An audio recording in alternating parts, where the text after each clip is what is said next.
श्री स्वामी समर्थ. बहीण भावाच्या पवित्र नात्याचा उत्सवाचा दिवस म्हणजे रक्षाबंधन. रक्षाबंधन हे श्रावणी पौर्णिमेला येत असते. हा दिवस नारळी पौर्णिमा त्याचप्रमाणे राखी पौर्णिमा म्हणून सुद्धा ओळखला जातो. अशा या रक्षाबंधनच्या दिवशी बहिणीने भावाकडे जाऊन त्याला राखी बांधावी, भावाने बहिणीकडे मात्र जाऊ नये. तर असे का? रक्षाबंधन सणाशी संबंधित अनेक पौराणिक कथा आहेत ज्यामध्ये राखी बांधण्याची परंपरा सांगण्यात आलेली आहे. आणि त्यातील एक गोष्ट म्हणजे माता लक्ष्मी आणि राजा बलीची.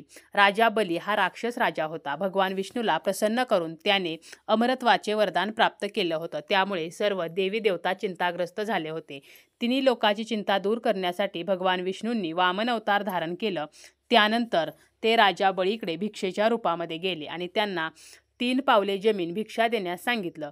बलीने वामनाची विनंती मान्य केली. त्यानंतर वामनने आपल्या पहिल्या चरणात स्वर्ग, दुसऱ्या पायरीत पृथ्वी मोजली. त्यानंतर बलीला समजले की ते भगवान विष्णू आहेत आणि त्यांनी तिसऱ्या चरणासाठी आपले शरीर समर्पित केले.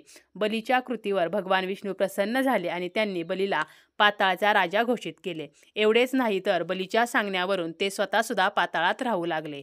यामुळे माता लक्ष्मी मात्र नाराज झाली, कारण भगवान विष्णू वैकुंठ सोडून पाताळात राहत होते. अशा स्थितीत माता लक्ष्मीने ब्राह्मण स्त्रीच्या रूपात पाताळात जाऊन राजा बलीला आपला भाऊ बनवण्याची इच्छा व्यक्त केली. राजा बलीने माता लक्ष्मीची इच्छा आनंदाने मान्य केली आणि माता लक्ष्मीने बलीच्या मनगटावर राखी बांधली.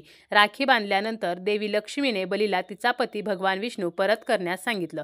राजा बलीने आपलं वचन पाळत भगवान विष्णूंना वैकुंठाला परतण्याची परवानगी दिली.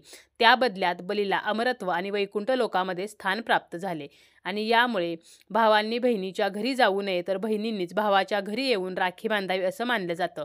कारण लक्ष्मी मातेने सुद्धा भावाच्या घरी जाऊन त्यांना राखी बांधली होती. त्याचप्रमाणे भाऊबीजेच्या दिवशी भावांनी आपल्या बहिणीच्या घरी जाऊन औक्षण करून घ्यावे, कारण या दिवशी यमराज स्वतः बहीण यमुना यांच्याकडे औक्षण करण्यासाठी गेले होते आणि यानंतर भाऊबीज हा सण साजरा करण्याची परंपरा सुरू झाली.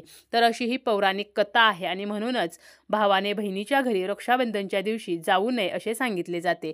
अलीकडे बऱ्याच वेळेला बहिणीला वेळ नसेल तर भाऊ बहिणीच्या घरी जात असतो, परंतु आपल्या पौराणिक मान्यतेनुसार आणि पौराणिक कथेनुसार जर विचार केला तर रक्षाबंधनच्या दिवशी भावाने बहिणीच्या घरी जाणे हे अमान्य आहे.